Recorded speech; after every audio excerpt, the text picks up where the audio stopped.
I'm Manson.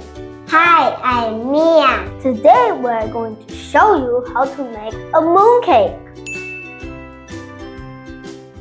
First, put golden syrup, flour, Lye water and oil into the mixing bowl.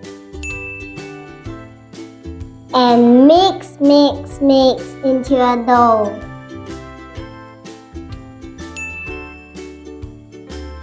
Then wrap lotus seed paste and a salted egg yolk into the dough. And press it into the mold. And put the mooncake into the oven and bake until golden brown. Ta-da! A scrumptious mooncake is done! It looks like a moon. I can't wait to taste it. Mmm.